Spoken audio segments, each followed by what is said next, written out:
আসসালামু আলাইকুম। সম্মানিত দর্শক, বীর মুক্তিযোদ্ধা ফজলুর রহমানকে চেনেন তো? ৫ই আগস্ট পূর্ববর্তী সময়ে তাকে সেরকমভাবে না চিনলেও ৫ই আগস্ট পরবর্তী সময়ে এই বাংলাদেশের মানুষ, বাংলার মানুষ খুব ভালোভাবেই তাকে চেনেন। এ চেনার একটা কারণও আছে। কারণ হলো কি, যখন ২০২৪ সালের ৫ই আগস্ট ঘটল, অর্থাৎ আওয়ামী লীগ সরকার ক্ষমতাচ্যুত হলো, হওয়ার পরে যখন বঙ্গবন্ধুর উপর আঘাত আসলো, স্বাধীনতা, সংবিধান এবং মুক্তিযুদ্ধের উপর আঘাত আসলো, ঠিক তখন সবার আগে যিনি বজ্র কণ্ঠে বলে উঠলেন যে মুক্তিযুদ্ধ, স্বাধীনতা, সংবিধান এবং বঙ্গবন্ধুর বিষয়ে এক বিন্দু মাত্র আপোষ হবে না, তিনি অসংখ্য বক্তব্য দিয়েছেন মূলধারার গণমাধ্যমে, সোশ্যাল মিডিয়াতে, ইউটিউবে। তার অসংখ্য বক্তব্য আপনারা খুঁজে পাবেন দেশের পক্ষে, মুক্তিযুদ্ধের পক্ষে, বঙ্গবন্ধুর সংবিধানের পক্ষে। তাকে ম্যাটিকুলাসলি নানানভাবে দমিয়ে রাখার চেষ্টা করা হয়েছে, কিন্তু কোনোভাবেই দাবিয়ে রাখতে পারে নাই। কিছুদিন আগেই তো দেখলাম যে তার বাসার সামনে মব সৃষ্টি করা হলো। এই তো কয়েকজন মানুষ গিয়ে মব সৃষ্টি করলো, অকথ্য ভাষায় স্লোগান দিল তার বিরুদ্ধে।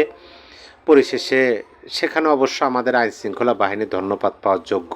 তারা খবর পাওয়া মাত্রই সেই বাড়িটি পাহারা দেওয়ার জন্য গেলেন, কিন্তু দুঃখজনক হলো সেই মবকারীদের আইনশৃঙ্খলা বাহিনী গ্রেপ্তার করলেন না। এখন এই বীর মুক্তিযোদ্ধা আওয়ামী সভানেত্রী শেখ হাসিনার বিরুদ্ধে যে রায় হয়েছে আন্তর্জাতিক অপরাধ ট্রাইব্যুনালে, সে রায়ের বিরুদ্ধে তিনি কিছু কথা বলছেন এবং তিনি স্পষ্ট ভাষায় বলছেন যে এই রায় তিনি মানেন না। তিনি যুক্তি উপস্থাপন করছেন কেন তিনি শেখ হাসিনার বিরুদ্ধে রায় হওয়া মামলার পক্ষে অবস্থান নিলেন না, কেন তিনি বিপক্ষে অবস্থান নিলেন, কেন তিনি রায়টা মানলেন না। এটাই তার অপরাধ। এজন্য তাকে আজকে আসামি করা হইতেছে ওই আন্তর্জাতিক অপরাধ ট্রাইব্যুনালে। আমরা তার বক্তব্যটা সবাই শুনছি। বীর মুক্তিযোদ্ধা ফজলুর রহমান তিনি শেখ হাসিনার বিরুদ্ধে রায়ের বিষয়ে কি বলছেন, কিন্তু নতুন করে তাকে আদালতে যে অভিযোগ করা হয়েছে তার বিরুদ্ধে, সেই নিউজটা আপনাদেরকে আমি শোনাই, তারপর আমি বিস্তারিত আলোচনা করার চেষ্টা করব। দেখেন, বিএনপি নেতা ফজলুর রহমানের বিরুদ্ধে ট্রাইব্যুনালে আদালত অবমাননার অভিযোগ। তিনি নাকি আদালত অবমাননা করছেন। কিভাবে? নিউজটা আমরা পড়ি। বিএনপি নেতা ফজলুর রহমানের বিরুদ্ধে আদালত অবমাননার অভিযোগ করেছে আন্তর্জাতিক অপরাধ ট্রাইব্যুনালের প্রসিকিউশন, অর্থাৎ রাষ্ট্রপক্ষ। আজ বুধবার আন্তর্জাতিক অপরাধ ট্রাইব্যুনাল 1-এ এই অভিযোগ করেন প্রসিকিউটর গাজী মোনার হোসেন তামিম। ট্রাইব্যুনাল আগামী রোববার শুনানির দিন ধার্য করেছেন। অভিযোগে প্রসিকিউটর গাজী মোনার বলেন, একটি বেসরকারি টেলিভিশন চ্যানেলের টকশোতে ফজলুর রহমান বলেছেন তিনি এই ট্রাইব্যুনাল মানেন না। তার যুক্তি, এই ট্রাইব্যুনাল তৈরি হয়েছে 1971 সালে মুক্তিযুদ্ধের সময় সংগঠিত যুদ্ধ অপরাধীদের বিচারের জন্য। এই ট্রাইব্যুনালে অন্য কোনো বিচার হতে পারে না। তিনি কিন্তু স্পষ্ট ভাষায় বলছেন, কোনো ঘোরপ্যাচ রাখেন না। আমি আলোচনায় আসবো, নিউজটাকে আপনাদেরকে শোনাই। প্রসিকিউটর গাজী মোনার বলেন, এই ট্রাইব্যুনাল মানবতা বিরোধী অপরাধ, গণহত্যা, যুদ্ধ অপরাধ, ক্রাইম এগেনস্ট পিসের বিচার করতে পারেন। এটা বলতেছেন কে? রাষ্ট্রপক্ষ। এখন মানবতা বিরোধী অপরাধের বিচার হচ্ছে, ফজলুর রহমানের মাথায় শুধু যুদ্ধ অপরাধের বিচার বিষয়টি আছে। এখন যে বিচারটা হচ্ছে আন্তর্জাতিক অপরাধ ট্রাইব্যুনালে, সেই বিচারটা করার জন্য, মানে আন্তর্জাতিক অপরাধ ট্রাইব্যুনালে শেখ হাসিনার বিচার করার জন্য 3বার এই ট্রাইব্যুনালে আইনের সংশোধন আনা হয়েছে। কারা আনছেন? এই অন্তর্বর্তী সরকার নিয়ে আসছেন। অন্তর্বর্তী সরকারের বৈধতা কি? আইন সংশোধন বা নতুন করে আইন ঢোকানো এটা কে পারে? সংসদ পারে। এখন কি সংসদ আছে? না। এই বিষয়গুলো কিন্তু ফজলুর রহমান বলছেন। আমি আসবো সেই আলোচনায়। টকশোর আর একটি অংশ তুলে ধরে প্রসিকিউটর গাজী মনোয়ার বলেন, ফজলুর রহমান বলেছেন, এই কোর্টের গঠন প্রক্রিয়া বলে এই কোর্টে বিচার হইতে পারে না। এই কোর্টে যারা বিচার করতেছেন, আমার ধারণা এদের মধ্যে ভেতরে একটা কথা আছে। মানে তিনি সন্দেহ পোষণ করছেন যে এই যে আন্তর্জাতিক অপরাধ ট্রাইব্যুনাল, এই আদালতটা গঠন হয়েছিল মুক্তিযুদ্ধের সময় সংগঠিত যুদ্ধ অপরাধীদের বিচারের জন্য। আর আজকে এই আদালতে যাদের বিচার করা হইতেছে, এই বিচার তিনি তো মানে নাই, এবং যারা এই বিচারটা করতেছেন তাদের মধ্যে মানে ভেতরে অন্য কথা আছে, অন্য একটা কথা আছে। এটা তিনি সন্দেহ করতেছেন। টকশোর এই দুটি অংশ তুলে ধরে প্রসিকিউটর গাজী মনোয়ার বলেন, ফজলুর রহমান সুপ্রিম কোর্টের একজন জ্যেষ্ঠ আইনজীবী ও বিএনপির সংসদ সদস্য প্রার্থী হিসেবে এ ধরনের মন্তব্য করার পরিণতি জানেন। তারপরও ফজলুর রহমান বিভিন্ন রাজনৈতিক দল, ট্রাইব্যুনালের গঠন প্রক্রিয়া, বিচার নিয়ে প্রতিনিয়ত বক্তব্য দিয়ে যাচ্ছেন। ট্রাইব্যুনালকে অবমূল্যায়ন করে বক্তব্য দিয়েছেন। এতে প্রতীয়মান হয় তিনি ইচ্ছাকৃতভাবে আদালত অবমাননা করেছেন। রাষ্ট্রপক্ষ বলতেছে ফজলুর রহমান নাকি ইচ্ছাকৃতভাবে আদালত অবমাননা করতেছেন। যে ব্যক্তি এই আদালত মানেন না তারা অবমাননার কি আছে? তিনি তো সেখানে রেফারেন্স, তার যুক্তিটা তুলে ধরছেন। আপনার এই বাংলাদেশে কি আর কোনো আদালত নাই? শুধু এই আদালতই আছে? বাংলাদেশে হাইকোর্ট নাই, সুপ্রিম কোর্ট নাই, এগুলো নাই? তারপরও এই আদালতে কেন বিচার করা হইতেছে? এটা বাংলাদেশের সবাই জানে, ওপেন সিক্রেট। এটা হলো যে প্রতিহিংসা। যেহেতু শেখ হাসিনা মহান মুক্তিযুদ্ধের সময় যারা যুদ্ধ অপরাধের সাথে জড়িত তাদের বিচার করছেন, সেহেতু শেখ হাসিনার এই আদালতেই বিচার করতে হবে। মূল বিষয় তো এটা।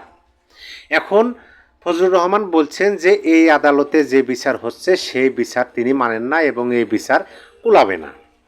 এই বিচার কোনো সময় কুলাবে না, কারণ এই সরকার এক নম্বরে অসাংবিধানিক সরকার, আর এই সরকার অনির্বাচিত সরকার। একটা দেশের যখন আইন আপনি সংশোধন করবেন বা নতুন করে আইন করবেন, সেটার জন্য পার্লামেন্ট দরকার, সংসদ দরকার। আর এই বর্তমান সময়ে কি সংসদ আছে? সংসদ নাই। তার মানে হলো যে শেখ হাসিনার বিচার করার জন্য আন্তর্জাতিক অপরাধ ট্রাইব্যুনালে যে সংশোধনী বা নতুন করে আইন প্রণয়ন করা হয়েছে সেইটা অসাংবিধানিক হয়েছে, বেআইনিভাবে হয়েছে। এখন বেআইনিভাবে আপনি আইন সংশোধন করবেন বা নতুন করে আইন প্রণয়ন করবেন, করে সেই আইনের ধারায় আপনি মুক্তিযুদ্ধের পক্ষের কাউকে বিচার করবেন, যে আদালতটা গঠন হয়েছে যুদ্ধ অপরাধীদের বিচার করার জন্য, সেটা তো বীর মুক্তিযোদ্ধা হিসেবে তিনি মানতে পারেন না। এইভাবে স্পষ্ট ভাষায় বলছেন। এখন এই কথাটা তিনি কেন বললেন? তার বিরুদ্ধে আজকে তাকেই আসামি করা হইতেছে সেই আদালতে। বলুন আপনি কি বলবেন? এখন আমার কথা হলো যে এই যে একজন বীর মুক্তিযোদ্ধা ফজলুর রহমান, তিনি শেখ হাসিনার রায়ের বিরুদ্ধে কথা বলছেন বা মানেন না এই ধরনের কথা বলছেন। এখন যদি ফজলুর রহমান শেখ হাসিনার রায়ের পক্ষে কথা বলতেন, তিনি যদি আন্তর্জাতিক অপরাধ ট্রাইব্যুনালের পক্ষে কথা বলতেন যে হ্যাঁ ঠিক আছে, শেখ হাসিনা বিচার কথা দিচ্ছে, শেখ হাসিনা তো এটা করছে সেটা করছে, সেহেতু মানবতা বিরোধী অপরাধের বিচার করা হইতেছে আন্তর্জাতিক অপরাধ ট্রাইব্যুনালে, যদিও এই সরকার নির্বাচিত অসাংবিধানিক, তবুও এই সরকার আইন সংশোধন করছেন, নতুন করে আইন ঢুকায় বিচার করতেছেন, শুধু ঠিক আছে, সুন্দর হয়েছে। তাইলে কি তার বিরুদ্ধে কোনো অভিযোগ দেওয়া হইতো ট্রাইব্যুনালে? দেওয়া হতো না। মানে পরিবেশ পরিস্থিতি এরকম করে তোলা হয়েছে যে আপনি যদি পক্ষে বলেন তাহলে আপনার কোনো সমস্যা নাই, আপনি বিপক্ষে বললেই আপনার সমস্যা। যেটার মানে কি বলে, তরুণ তরতাজা প্রমাণ হলো এই যে আজকের এই নিউজটা, আন্তর্জাতিক অপরাধ ট্রাইব্যুনালে ফজলুর রহমান বিরুদ্ধে অভিযোগ। তাই তিনি কি আদালত অবমাননা করছেন? তিনি একজন অ্যাডভোকেট। এখানে কিন্তু স্পষ্ট ভাষায় বলা আছে তিনি সংসদ সদস্য ছিলেন এবং সংসদ সদস্য প্রার্থী, এবং তিনি একজন অ্যাডভোকেট। তার মানে কি তিনি জানেন যে কোন আদালতের বিরুদ্ধে কি বিষয়ে কথা বললে কি হতে পারে, কোনটা বলা ঠিক ব্যাঠিক, এটা তিনি ভালোভাবেই জানেন। কিন্তু তিনি জানার পরেও কথা বলছেন, কারণ তিনি ভুল কথা বলেন, ঠিক কথাই বলছেন। আর দেখেন দেশের মানুষ তার বক্তব্যগুলো সাদরে গ্রহণ করছে, এখনও গ্রহণ করতেছে। লক্ষ লক্ষ কোটি কোটি মানুষ তার বক্তব্য শুনতেছে এবং তাকে বাহবা দিতেছে, ধন্যবাদ জানাইতেছে যে হ্যাঁ আপনি ঠিক কথা বলছেন। তার মানে কি, দেশের জনগণ যেটা চাচ্ছে বা বলতেছে, মনের মধ্যে যেটা পোষণ করতেছে দেশের জনগণ, সেটাই বীর মুক্তিযোদ্ধা ফজলুর রহমান বলছেন। এতেই তার অপরাধ হয়ে গেল। মানে তারা যা করবে আপনাকে মেনে নিতে হবে, সেটা সঠিক হোক বা ব্যাঠিক হোক, আপনাকে মেনে নিতে হবে। আপনি যদি মেনে না নেন তাহলে যে আপনার বিরুদ্ধে ওই আদালতে আপনার বিরুদ্ধে অভিযোগ চলে আসবে, যেটা ফজলুর রহমানের বিরুদ্ধে চলে আসছে। দুঃখ লাগে না? কষ্ট লাগে না? যে আদালতটা গঠন হলো যুদ্ধ অপরাধীদের বিচারের জন্য, সে আদালতে মুক্তিযুদ্ধের, হ্যাঁ শেখ হাসিনা অন্যায় করছে, অপরাধ করছে, আপনাদের ভাষায় তিনি মানবতা বিরোধী অপরাধ করছে, দেশের আর আদালত নাই, সেখানে কেন করতেছেন? সেখানে করতেছেন আপনাদের প্রতিহিংসার জন্য, প্রতিশোধ নিচ্ছেন আপনি। এটা তো বিচার বলা যায় না, এটা হচ্ছে প্রতিশোধ। সেই কথাটাই বলছেন ফজলুর রহমান যে আপনারা তো প্রতিশোধ নিতেছে, ওই যে তার মানে হলো যে তার মধ্যে অন্য কথা আছে, এই কথাটা বলছেন না ফজলুর রহমান। তিনি বুঝাইতে চাইছেন যে এটা তো আপনারা প্রতিশোধ নিচ্ছেন, আর এই প্রতিশোধমূলক বিচার ফজলুর রহমান তো মানতে পারেন না। তিনি একজন বীর মুক্তিযোদ্ধা, নির্ভীক মানুষ, তার মনে ভয় নাই তো। তিনি স্পষ্ট ভাষায় বলেন কী করবেন করেন, সমস্যা নাই, কিন্তু মুক্তিযুদ্ধ, সংবিধান এবং স্বাধীনতা, বঙ্গবন্ধুর বিষয়ে তিনি বিন্দুমাত্র কাউকে ছাড় দেবেন না। তিনি যে পয়েন্টটা ধরছেন সেই পয়েন্টটা হলো যে আদালতটা গঠন হয়েছে যুদ্ধাপরাধীদের বিচারের জন্য, সে আদালতে অন্য কোনো বিচার হতে পারে না, এটাই তার পয়েন্ট। সম্মানিত দর্শক, আপনার মতামত অবশ্যই কমেন্ট বক্সে জানিয়ে দেবেন। সবাই ভালো থাকবেন। আল্লাহ হাফিজ।